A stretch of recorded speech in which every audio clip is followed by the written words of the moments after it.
A millionaire woman got sick on a bus. A poor dad helped her without knowing her identity. The afternoon sun blazed through the grimy windows of the downtown Seattle bus as it lurched through Friday traffic. Margaret Whitfield pressed her manicured fingers against her temple, fighting the growing dizziness that had been plaguing her all morning. At 52, she was the CEO of Whitfield Industries, a tech empire worth over $2 billion, but today she felt utterly powerless. Her black Mercedes was in the shop, and her usual driver had called in sick. Pride had prevented her from calling another car service. She'd insisted she could manage the bus like any ordinary person. Now, surrounded by the smell of diesel fumes and the chatter of working-class commuters, Margaret realized how naive that decision had been. "Next stop, Pine Street," the driver announced over the crackling intercom. Margaret gripped the metal pole tighter as another wave of nausea hit her. She'd been pushing herself too hard lately. 16-hour days, endless board meetings, the stress of the upcoming merger. Her doctor had warned her about her blood pressure, but she'd ignored the advice like she ignored most inconveniences. 3 seats away, David Chen, despite his Asian surname, he was a third-generation American. With light features from his mixed heritage, bounced his 7-year-old daughter Emma on his knee. His worn construction boots were caked with dried concrete, and his flannel shirt bore the stains of another long day laying foundations for Seattle's endless development projects. "Daddy, when are we getting my new backpack?" Emma asked, her blonde pigtails bouncing as the bus hit a pothole. David's jaw tightened slightly. The back-to-school shopping trip had been postponed 3 times already. Between rent, groceries, and Emma's medical bills from her asthma treatments, a new backpack felt like a luxury they couldn't afford. "Soon, sweetheart. Maybe next week when I get paid," he said, forcing a smile. His wife Sarah had been gone for 2 years now. Cancer had taken her, along with their savings and his faith in fair outcomes. Margaret tried to focus on their conversation, anything to distract from the growing pressure in her chest. The little girl's innocent questions reminded her of conversations she'd never had with her own daughter, Rebecca, who was now 25 and barely spoke to her.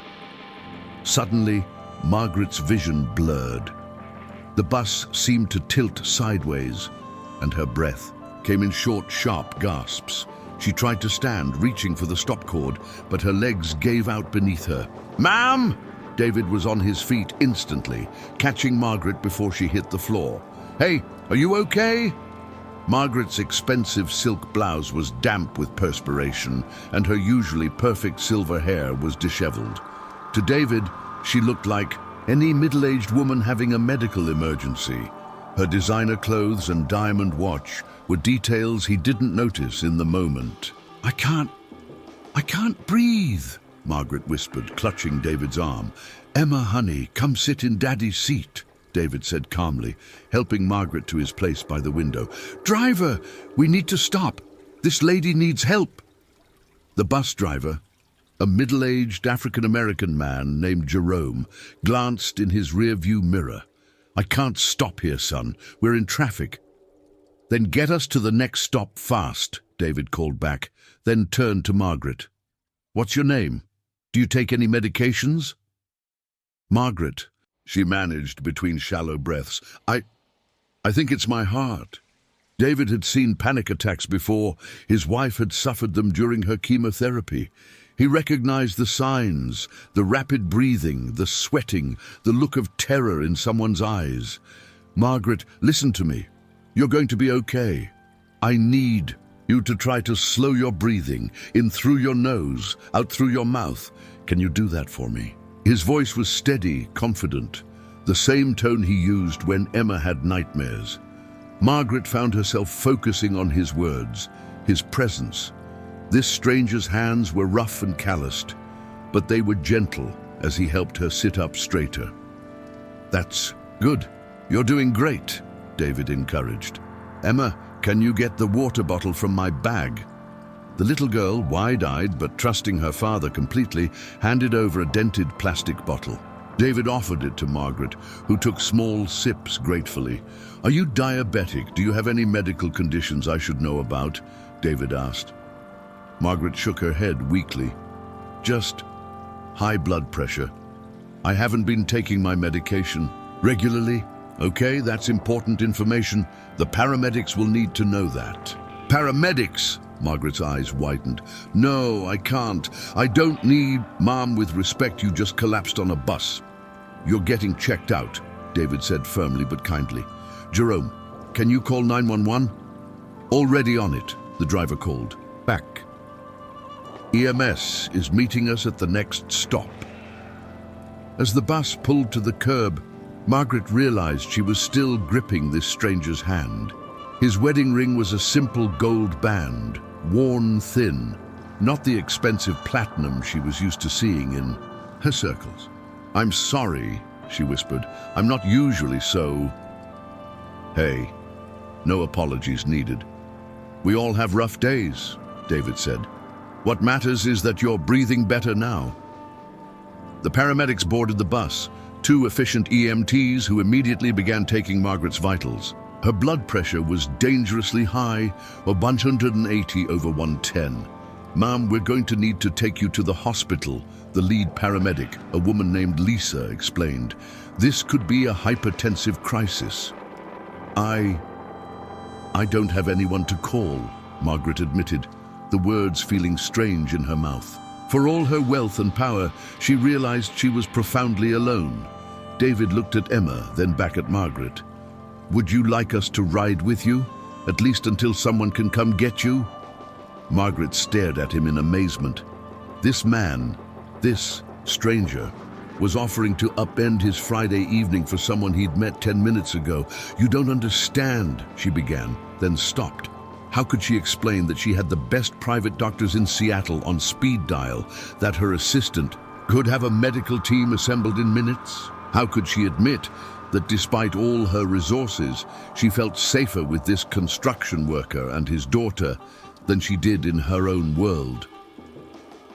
"I understand you're scared and you're alone," David said simply. "Nobody should go through something like this by themselves." As the paramedics prepared to transport Margaret, she looked at David's kind face, at little Emma, who was watching everything with curious eyes, and made a decision that would change all their lives. "Yes," she whispered. "Please come with me." The emergency room at Seattle General was a maze of beeping machines and hurried conversations.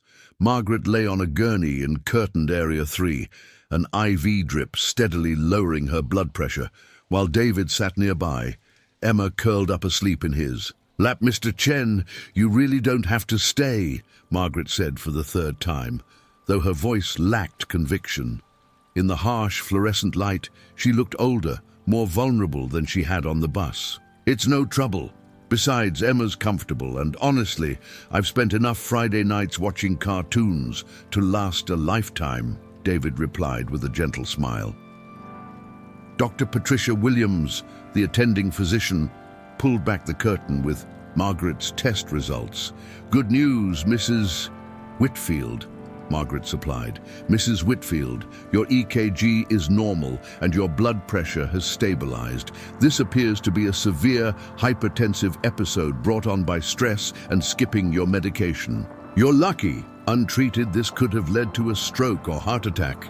Margaret nodded solemnly. "When can I go home? I'd like to keep you for observation overnight, just to be safe. Do you have someone who can pick you up tomorrow?" Margaret hesitated. Her assistant could arrange transportation, but that felt too impersonal after everything. "Actually, could I make a phone call first?" 20 minutes later, Rebecca Whitfield burst through the hospital doors, her designer heels clicking against the linoleum. At 25, she had her mother's sharp intelligence but softer features, with auburn hair and worried green eyes. "Mom, what happened? Your assistant said you collapsed on a bus. Since when do you take public transportation?" Margaret glanced at David, who was now awake and holding Emma's hand as she drowsily colored in a hospital activity book a nurse had given her. "Rebecca, I'd like you to meet David Chen and his daughter Emma. They saved my life today." Rebecca's expression shifted from confusion to gratitude as she turned to David. "Oh my God, thank you. Is she okay? What happened?" David stood, extending his hand. "She had a severe blood pressure episode on the downtown bus. The paramedics said it could have been much worse if she hadn't gotten help quickly." "David stayed with me the entire time," Margaret added quietly. "Even though he barely knows me, even though he had his own daughter to worry about." Rebecca studied David's work clothes, his calloused hands, the way he unconsciously positioned himself protectively near his daughter. She'd grown up around men in expensive suits who calculated every gesture for personal gain. This man's kindness seemed genuine, uncomplicated. "I can't thank you enough," Rebecca said sincerely. "How can we repay you?" David shook his head immediately. "No repayment necessary. Anyone would have done the same thing." "No," Margaret said firmly, surprising everyone. "They wouldn't have. Most people would have looked the other way, assumed someone else would help. You didn't just help, you stayed. You cared." Dr. Williams returned with discharge papers. "Mrs. Whitfield, I'm releasing you to your daughter's care, but I want you to follow up with your cardiologist within the week, and please take your medications as prescribed." As they prepared to leave, Margaret turned to David. "I'd like to give you my contact information.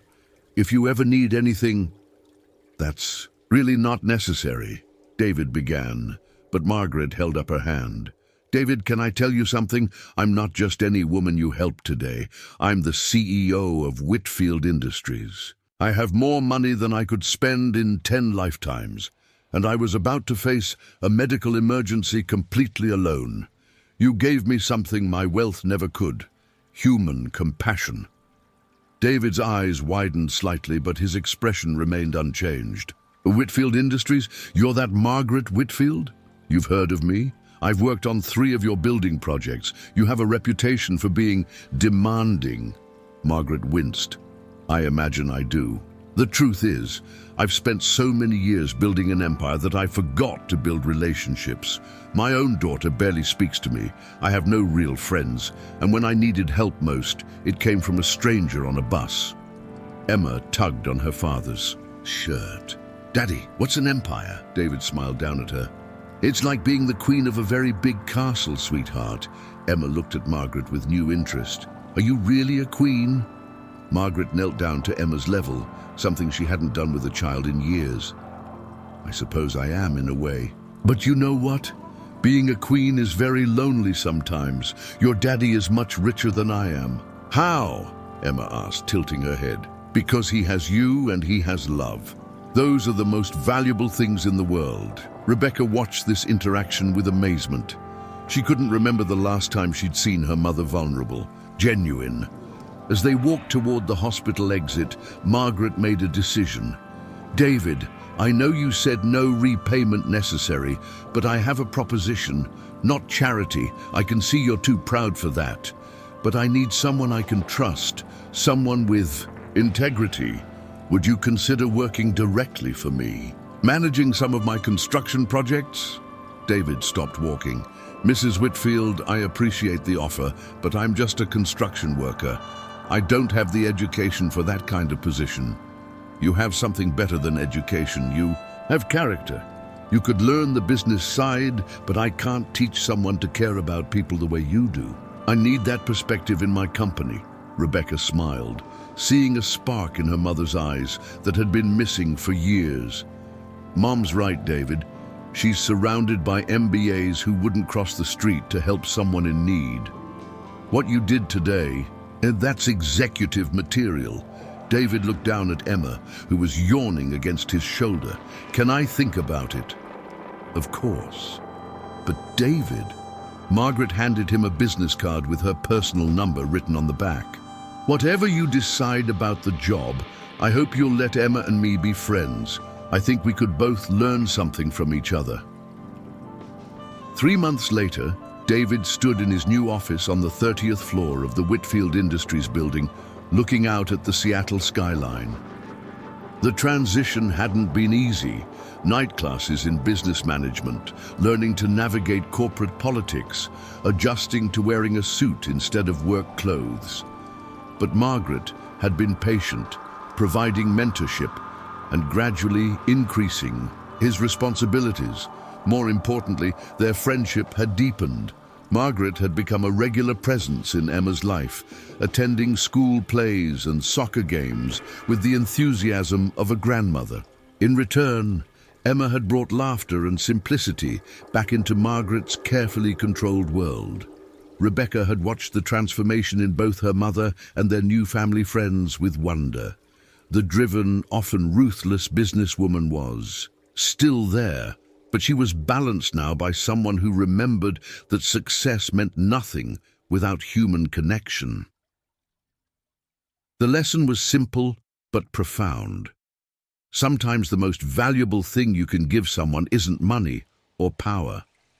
It's presence, compassion, and the willingness to see them as they truly are.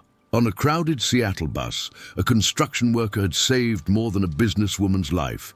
He'd saved her humanity, and in return, she'd given him more than a job. She'd given him the chance to build a better future for his daughter while staying true to the values that made him who he was. True wealth, they'd both learned, isn't measured in bank accounts. It's measured in the depth of our connections and the courage to help a stranger when they need it most. The end.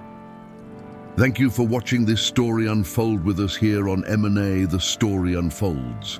If you enjoyed it, don't forget to subscribe to the channel and turn on the notification bell so you never miss a new tale. We'd love to know where you're watching from. Leave a comment below and tell us what part of the world you're joining us from.